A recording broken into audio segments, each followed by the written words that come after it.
കൂട്ടുകാരെ, സഹനത്തിന്റെ പുണ്യപുഷ്പം വിശുദ്ധ അൽഫോൻസാമ്മയുടെ നവനാൾ ദിനങ്ങളിലൂടെ കടന്നു പോകുമ്പോൾ അൽഫോൻസാമ്മ പറഞ്ഞൊരു വചനം ഞാനിവിടെ ഓർമ്മിക്കുകയാണ്. തെറ്റിൽ ഉൾപ്പെടുന്ന ഓരോ പ്രാവശ്യവും തെറ്റ് എത്ര ലഘുവാണെങ്കിൽ പോലും എന്തെങ്കിലും പ്രാവശ്യത്തിൽ ഞാൻ സ്വമേധയെ ചെയ്യും.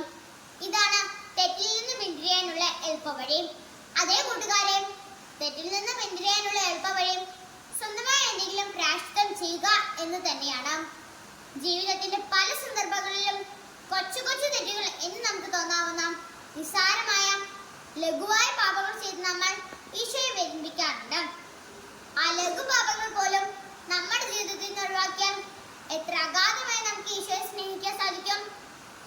അൽഫോൻസാമ്മ കാണിച്ചു തന്ന ഈ എളുപ്പവഴി നമുക്ക് ജീവിതത്തിൽ സ്വീകരിക്കാവുന്നതാണ്. ഒരു കൊച്ചു തെറ്റ്, ഒരു നിസ്സാര പാപം ചെയ്യുമ്പോൾ അതിനായി എന്തെങ്കിലും പ്രായശ്ചിത്തം ചെയ്യുമ്പോൾ ആ കാര്യം വീണ്ടും ചെയ്യാതിരിക്കാനുള്ള ഒരു പരിശീലനവും അതൊരു പുണ്യവുമായി നമ്മുടെ ജീവിതത്തിൽ മാറുന്നു.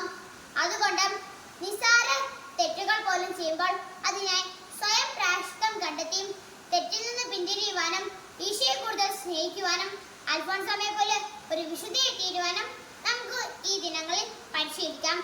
ഒരു കുഞ്ഞു തെറ്റ് പോലും ചെയ്ത് എൻ്റെ ഈശോയെ അങ്ങേ വേദനിപ്പിക്കാൻ എന്നെ ഇടയാക്കരുത് എന്ന് പ്രാർത്ഥിച്ചുകൊണ്ട് ചെയ്ത തെറ്റുകൾക്ക് കുഞ്ഞു കുഞ്ഞു പ്രായശ്ചിത്തങ്ങൾ ചെയ്ത് നമുക്ക് ഈശോയെ സ്നേഹിക്കാം. ജയ് മിഷൻ ലീഗ്.